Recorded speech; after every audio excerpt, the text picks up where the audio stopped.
Howdy folks. So, didn't get to spend all day on this truck, actually just got to working on it. I've got the cross member out, the exhaust out, most of the transmission connections off, and I'm starting into the bell housing starter and all that. You're about to hear a side of me I don't usually share. So, typically, I don't bash other shops in public. This shop, which, I don't even remember what this shop was, it's a transmission shop down by Jasper, Alabama. Let me see if I can find that receptacle.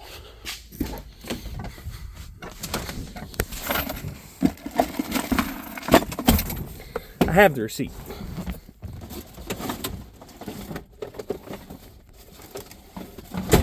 I don't remember where the receipt is. But it's a transmission shop in Jasper, and if I had the name of it, I'd tell you. Everything's wrong. So, this customer, who is a good friend of mine who sold me this truck, took this thing in with a bad transmission to them and had them rebuild the transmission. This is supposed to be a reman transmission, okay? It sure looks like a junkyard transmission. Nothing's clean, nothing's even been apart, okay? So, they put a junkyard trans in it.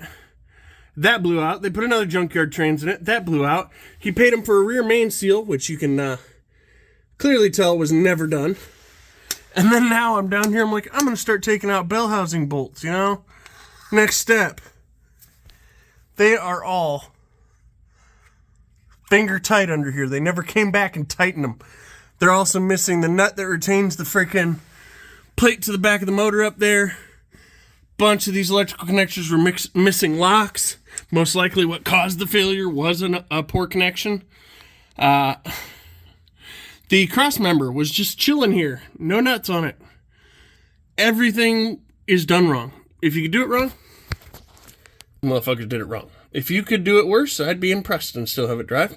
There's a reason that the first one only lasted like 5,000 miles, the second one lasted like 3,000 miles, and this one lasted, well, this one actually did pretty good. It got almost 12,000 miles out of this transmission. Out of a supposed reman. Yeah, if I can find that shop, I will post it. But that shop is definitely one to avoid, because they're shitty scam artists. Alright folks, so the transmission, the bell housing bolts, I have 1, 2, 3 left I gotta get to. I still gotta pull the drive shaft, unhook the 2 transmission lines, and it can fall out. Everything else is unhooked.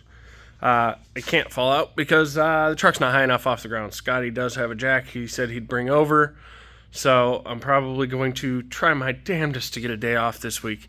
For some reason, my employer, my new part-time job, seems to think I need to work more than part-time and schedule me for every day this week, every day next week, and we're not even open. So what am I doing? I'm going around looking in empty trash cans, wiping down clean counters, and sitting on my ass staring at my phone, not allowed to leave without getting disciplinary actions. Genius. So, anyway, it is about 9 o'clock at night. I did get out of there early tonight. Normally I wouldn't even be out of there till 10. So I got this far. I'm going to go ahead and grab the cat food because my cats are at home bitching at me that the auto feeder is empty. I heard it beep. They went running and it didn't drop anything and I knew I was in trouble. So take this cat food that I've had in the truck for a week home and come back tomorrow and hit it again. I need to get this transmission off so I can get the engine free, so I can lift the long block out and get this truck shoved out so I can get that other one shoved in. It's a lot of work. A lot of work. It's not bad with a lift. I could do this really fast with a lift. I was cocky before because I keep forgetting I don't have a lift. So I'm crawling around under there and like torque converter bolts, given 2 of them were loose. But you got to turn the engine up front, crawl around to the back, crack it loose. Oop, it moved. Turn the engine to the front, go around back, loosen it up. Oop, it bound and turned again. Crawl around front, straighten it up. Go around there, take it loose. Yeah, it's just back and forth, back and forth. I've been up and down under this truck about 25 times in the last hour. Did find I definitely have a bad PCV. Not a big deal. That truck's got a PCV in the valve cover. But that was definitely bad.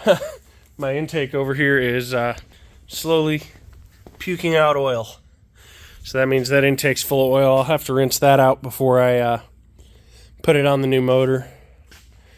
But yeah, I'm making progress. And as you saw, at least a lot of it was really easy to take apart because it was loose.